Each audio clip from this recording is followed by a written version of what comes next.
हरे कृष्णा। जय श्री हरि। ओम नमः शिवाय। प्रिय भक्तजनों, आज बृहस्पतिवार के दिन आप बृहस्पति देव की बड़ी ही दुर्लभ कथा सुनेंगे। इस कथा को सुनने से भक्तों की सभी मनोकामनाएं भगवान बृहस्पति देव की कृपा से पूर्ण हो जाती हैं। तो आइए बड़ी ही श्रद्धा और प्रसन्न चित्त मन से इस कथा को सुनते हैं। भारतवर्ष में एक प्रतापी और दानी राजा राज्य करता था।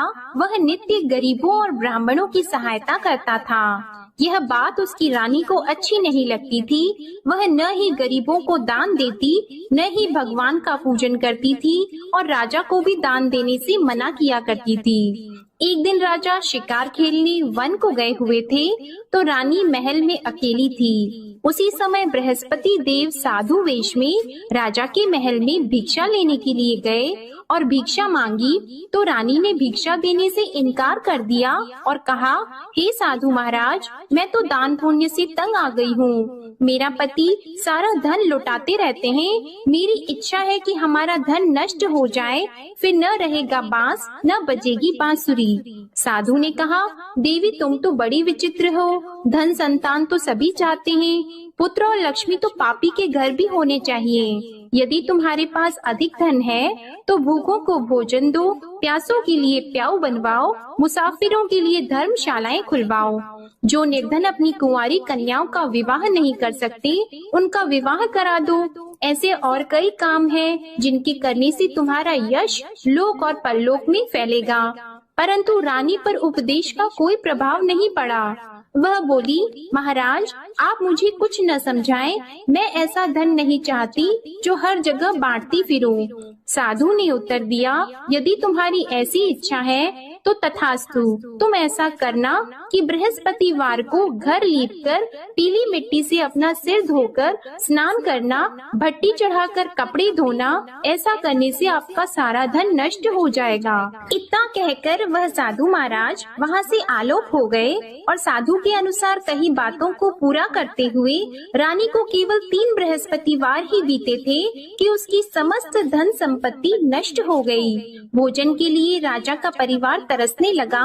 तब एक दिन राजा ने रानी से बोला कि हे रानी, तुम यहीं रहो, मैं दूसरे देश को जाता हूँ, क्योंकि यहाँ पर सभी लोग मुझे जानते हैं, इसलिए मैं कोई छोटा कार्य नहीं कर सकता। ऐसा कहकर राजा परदेश चला गया। वहाँ वह जंगल से लकड़ी काट कर लाता और शहर में बेचता था। इस तरह वह अपना जीवन व्यतीत करने लगा। इधर राजा के परदेश जाते ही रानी और दासी दुखी रहने लगी। एक बार जब रानी और दासी को 7 दिन तक बिना भोजन के रहना पड़ा, तो रानी ने अपनी दासी से कहा, हे दासी, पास ही के नगर में मेरी बहन रहती है, वह बड़ी धनवान है। तू उसके पास जा और कुछ लेकर आ, ताकि थोड़ा बहुत गुजार बसर हो सके। रानी दासी की बहन के पास गई। उस दिन गुरुवार था और रानी की बहन उस समय बृहस्पतिवार व्रत की कथा सुन रही थी। दासी ने रानी की बहन को अपनी रानी का संदेश दिया, लेकिन रानी की बड़ी बहन ने कोई उत्तर नहीं दिया।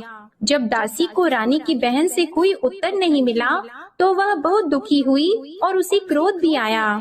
दासी ने वापस आकर रानी को सारी बात बता दी। सुनकर रानी ने अपने भाग्य को कोसा।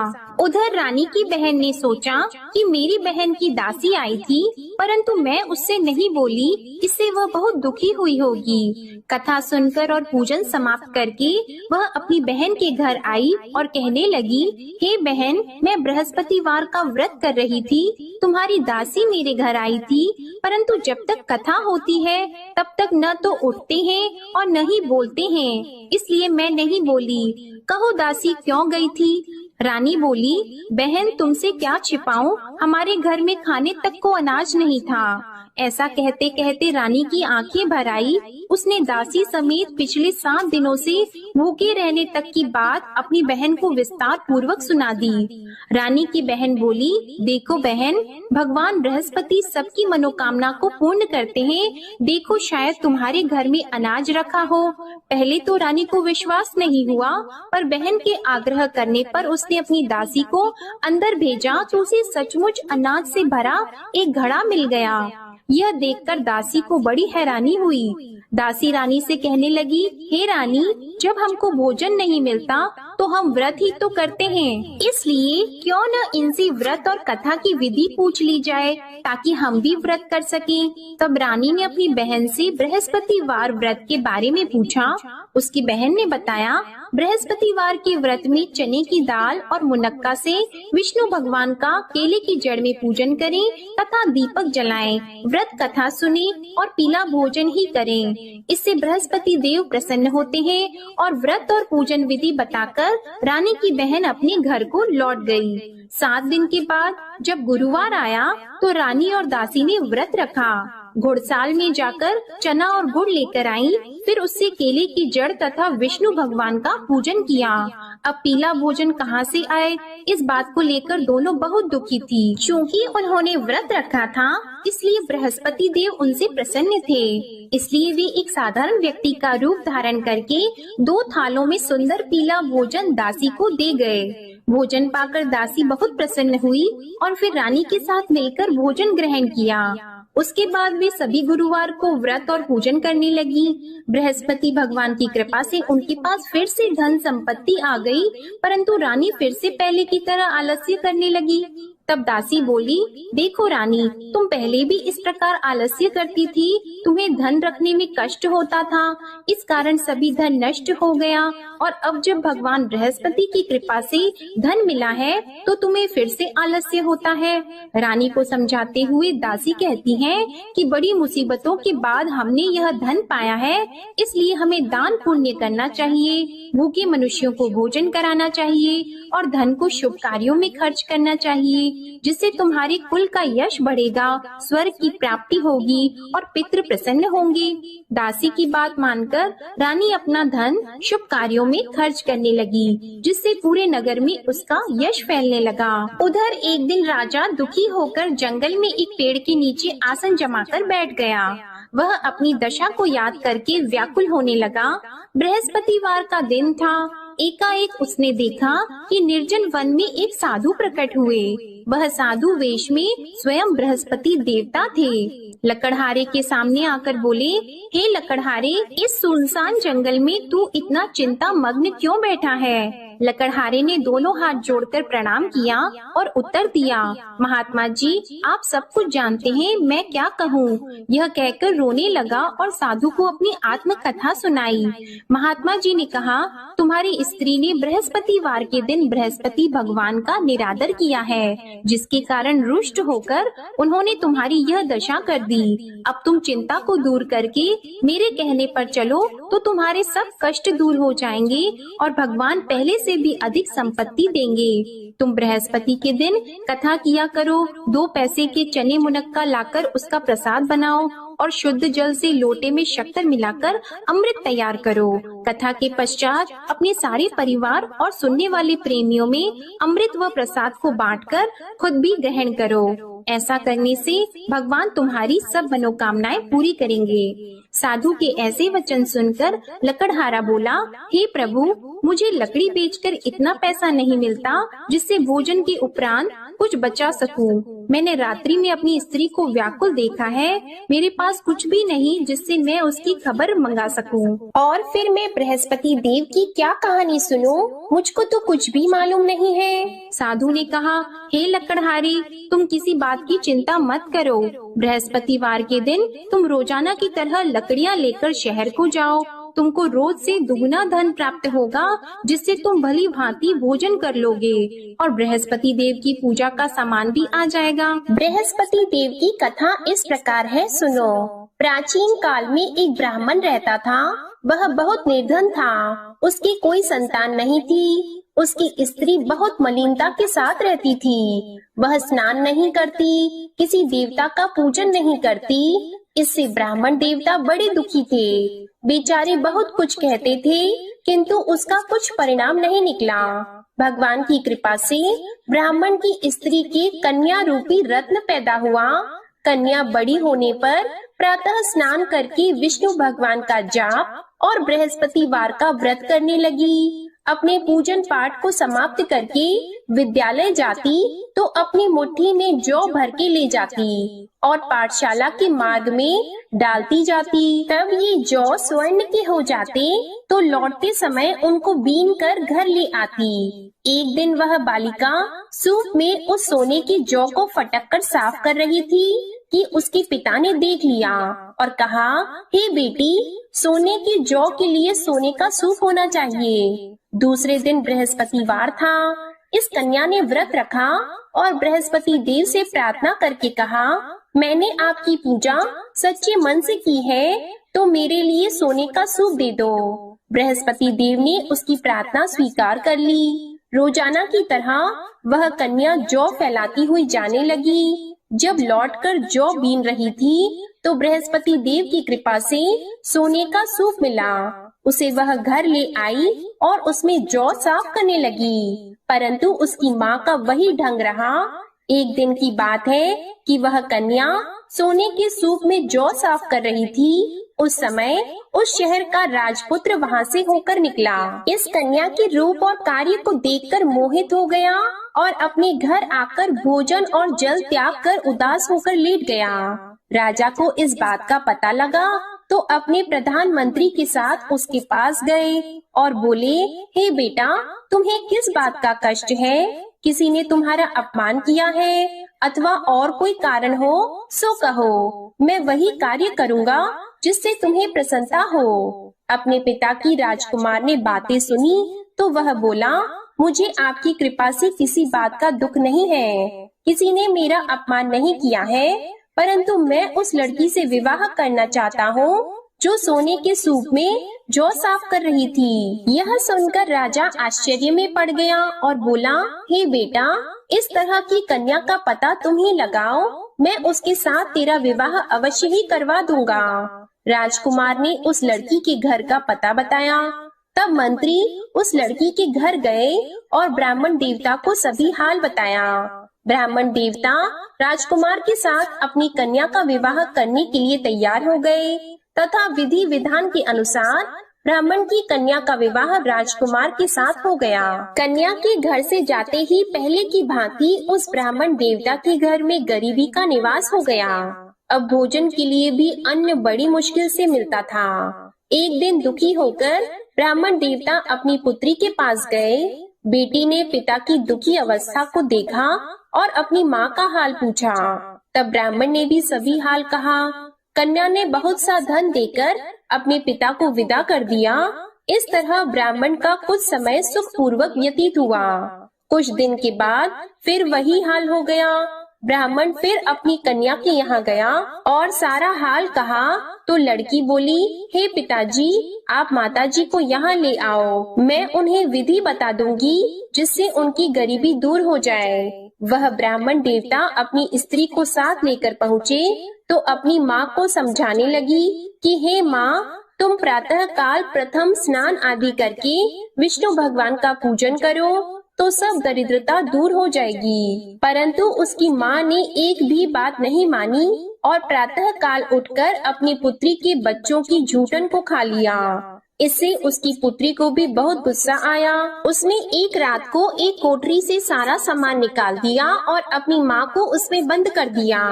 प्रातः उसमें से उसे निकाला तो स्नान आदि करा के पूजा पाठ करवाया तो उसकी माँ की बुद्धि ठीक हो गई। इसके बाद वह नियम से पूजा पाठ करती और प्रत्येक बृहस्पतिवार को व्रत रखने लगी। इस व्रत के प्रभाव से उसकी माता और पिता बहुत ही धनवान और पुत्रवान हो गए और बृहस्पति देवता के प्रभाव से इस लोक के सुख को भोगकर अंत में स्वर्ग को प्राप्त हुए।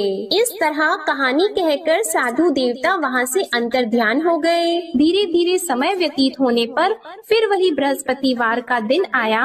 लकड़हारा जंगल से लकड़ी काटकर किसी शहर में बेचने गया। उसे उस दिन और दिन से अधिक पैसा मिला। राजा ने चना गुड़ आदि लाकर गुरुवार का व्रत किया। उस दिन से उसके सभी क्लेश दूर हो गए। परंतु जब दोबारा गुरुवार का दिन आया तो बृहस्पतिवार का व्रत करना भूल गया। इस कारण बृहस्पति भगवान नाराज हो गए। उस दिन उस नगर के राजा ने विशाल यज्ञ का आयोजन किया था तथा शहर में ये घोषणा करा दी कि कोई भी मनुष्य अपने घर में भोजन न बनवाए, न आग जलाए। समस्त जनता मेरे यहाँ भोजन करने आए। इस आज्ञा को जो न मानेगा उसे फांसी की सजा दी जाएगी। इस तरह की घोषणा संपूर्ण नगर में करवा दी गई। राजा की आज्ञा के अनुसार शहर के सभी लोग भोजन करने गए, लेकिन लकड़हारा कुछ देर से पहुंचा, इसलिए राजा उसको अपने साथ घर लेके गए और ले जाकर भोजन करा रहे थे तो रानी की दृष्टि उस खूंटी पर पड़ी जिस पर उसका हार लटका हुआ था। वह वहाँ पर दिखाई नहीं दिया। रानी ने निश्चय किया कि मेरा हार इस मनुष्य ने चुरा लिया है। उसी समय सिपाहियों को बुलाकर उसको कारागार में डलवा दिया। जब लकड़हारा कारागार में पड़ गया और बहुत दुखी होकर विचार करने लगा कि न जाने कौन से पूर्व जन्म के कर्म से मुझे यह दुख प्राप्त हुआ है, और उसी साधु को याद करने लगा जो कि जंगल में मिला था। उसी समय तत्काल बृहस्पति देव साधु के रूप में प्रकट हुए और उसकी दशा को देखकर कहने लगे, अरे मूर्ख, तूने बृहस्पति देव की कथा नहीं करी, इस कारण तुझे दुख प्राप्त हुआ है। अब चिंता मत कर, बृहस्पतिवार के दिन कारागार के दरवाजे पर 4 पैसे पड़े मिलेंगे, उनसे तू बृहस्पति देव की पूजा करना, तेरे सभी कष्ट दूर हो जाएंगे। बृहस्पतिवार के दिन उसे 4 पैसे मिले। लकड़हारे ने कथा कही। उसी रात्रि को बृहस्पति देव ने उस नगर के राजा को स्वप्न में कहा, हे राजा, तुमने जिस आदमी को कारागार में बंद कर दिया है वह निर्दोष है, वह राजा है, उसे छोड़ देना। रानी का हार उसी खूंटी पर लटका है, अगर तू ऐसा नहीं करेगा तो मैं तेरे राज्य को नष्ट कर दूंगा। इस तरह रात्रि के स्वप्न को देखकर राजा प्रातः काल उठा और खूंटी पर हार देखकर लकड़हारे को बुलाकर क्षमा मांगी और लकड़हारे को योग्य सुंदर वस्त्र आभूषण देकर विदा कर दिया। बृहस्पति देव की आज्ञा के अनुसार लकड़हारा अपने नगर को चल दिया। राजा जब अपने नगर के निकट पहुंचा तो उसे बड़ा आश्चर्य हुआ। नगर में पहले से अधिक बाग, तालाब, कुएं तथा बहुत सी धर्मशाला, मंदिर आदि बन गई हैं। राजा ने पूछा, यह किसका बाग और धर्मशाला है? तब नगर के सब लोग कहने लगे, यह सब रानी और बंदी के हैं। तो राजा को आश्चर्य हुआ और गुस्सा भी आया। जब रानी ने यह खबर सुनी कि राजा आ रहे हैं तो उन्होंने दासी से कहा, हे दासी, देख राजा हमको कितनी बुरी हालत में छोड़ गए थे। हमारी ऐसी हालत देखकर वह लौट न जाएं, इसलिए तू दरवाजे पर खड़ी हो जा। आज्ञा के अनुसार दासी दरवाजे पर खड़ी हो गई। राजा आए तो उन्हें अपने साथ लेकर आई। तब राजा ने क्रोध करके अपनी रानी से पूछा कि यह धन तुम्हें कैसे प्राप्त हुआ है? तब उन्होंने कहा, हमें यह सब धन बृहस्पति देव के इस व्रत के प्रभाव से प्राप्त हुआ है। राजा ने निश्चय किया कि 7 रोज बाद तो सभी बृहस्पति देव का पूजन करते हैं, परंतु मैं प्रतिदिन दिन में 3 बार कहानी और रोज व्रत किया करूँगा। अब हर समय राजा के दुपट्टे में चने की दाल बंदी रहती और दिन में 3 बार कहानी कहते। एक रोज राजा ने विचार किया कि चलो अपनी बहन के यहाँ हो आवे। इस तरह निश्चय करके राजा घोड़े पर सवार होकर अपनी बहन के यहाँ को चलने लगा। मार्ग में उसने देखा कि कुछ आदमी मुर्दे को लिए जा रहे हैं। उन्हें रोककर राजा कहने लगा, अरे भाइयों, मेरी बृहस्पति देव की कथा सुन लो। वे बोले, लो हमारा तो आदमी मर गया है, इसको अपनी कथा की पड़ी है। परंतु कुछ आदमी बोले, अच्छा कहो, हम तुम्हारी कथा भी सुनेंगे। राजा ने दाल निकाली और जब कथा आधी हुई थी कि मुर्दा हिलने लग गया, और जब कथा समाप्त हो गई तो राम राम करके मनुष्य उठकर खड़ा हो गया। आगे मार्ग में उसे एक किसान खेत में हल चलाता मिला तो राजा ने उसे देखकर बोला, अरे भैया, तुम मेरी बृहस्पतिवार की कथा सुन लो। किसान बोला, जब तक मैं तेरी कथा सुनूंगा तब तक 4 हरैया जोत लूंगा। जा अपनी कथा किसी और को सुनाना। इस तरह राजा आगे चलने लगा। राजा के हटते ही बैल पछाड़ खाकर गिर गए और किसान के पेट में बड़ी जोर का दर्द होने लगा। उस समय उसकी माँ रोटी लेकर आई और उसने जब यह देखा तो अपने पुत्र से सब हाल पूछा और बेटे ने सभी हाल कह दिया। तो बुढ़िया दौड़ी दौड़ी उस घुड़सवार के पास गई और उससे बोली कि मैं तेरी कथा सुनूंगी, तू अपनी कथा मेरे खेत पर चलकर ही कहना। राजा ने बुढ़िया के खेत पर जाकर कथा कही, जिसके सुनते ही वह बैल उठकर खड़े हुए तथा किसान के पेट का दर्द भी बंद हो गया। राजा अपनी बहन के घर पहुंचा। बहन ने भाई की खूब मेहमानी की। दूसरे रोज प्रातः काल राजा जगा तो वह देखने लगा कि सब लोग भोजन कर रहे हैं। राजा ने अपनी बहन से कहा, ऐसा कोई मनुष्य है जिसने भोजन नहीं किया हो? मेरे बृहस्पतिवार की कथा सुन ले। बहन बोली, हे भैया, यह देश ऐसा है कि पहले यहाँ लोग भोजन करते हैं, बाद में अन्य काम करते हैं। अगर कोई पड़ोस में हो तो देख आऊं। वह ऐसा कहकर देखने चली गई, परंतु उसे कोई ऐसा व्यक्ति नहीं मिला जिसने भोजन न किया हो। अतः वह एक कुम्हार के घर गई, जिसका लड़का बीमार था। उसे मालूम हुआ कि उनके यहाँ 3 रोज से किसी ने भोजन नहीं किया है। रानी ने अपने भाई की कथा सुनने के लिए कुम्हार से कहा। वह तैयार हो गया। राजा ने जाकर बृहस्पतिवार की कथा कही, जिसको सुनकर उसका लड़का ठीक हो गया। अब तो राजा की प्रशंसा होने लगी। एक रोज राजा ने अपनी बहन से कहा कि हे बहन, हम अपने घर को जाएंगे, तुम भी तैयार हो जाओ। राजा की बहन ने अपनी सास से कहा तो सास ने कहा, हाँ चली जा, परंतु अपने लड़कों को मत ले जाना, क्योंकि तेरे भाई की कोई औलाद नहीं है। बहन ने अपने भैया से कहा, हे भैया, मैं तो चलूंगी पर कोई बालक नहीं चलेगा। तो राजा बोला, जब कोई बालक नहीं चलेगा तब तुम ही क्या करोगी? बड़े दुखी मन से राजा अपने नगर को लौट आया। राजा ने अपनी रानी से कहा, हम निर्वंशी हैं, हमारा मुंह देखने का धर्म नहीं है और कुछ भोजन आदि नहीं किया है। रानी बोली, हे प्रभु, बृहस्पति देव ने हमें सब कुछ दिया है, वह हमें औलाद अवश्य देंगे। उसी रात को बृहस्पति देव ने राजा से स्वप्न में कहा, हे राजा उठो, सभी सोच त्याग दो, तेरी रानी गर्भ से है। राजा को यह बात सुनकर बड़ी खुशी हुई। 9वें महीने में उसके गर्भ से एक सुंदर पुत्र पैदा हुआ।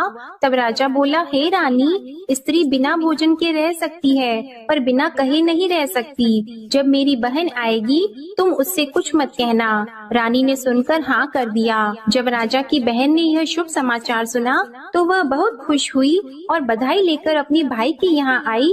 तभी रानी ने कहा, घोड़ा चढ़कर तो नहीं आई है, गधा चढ़कर आई है।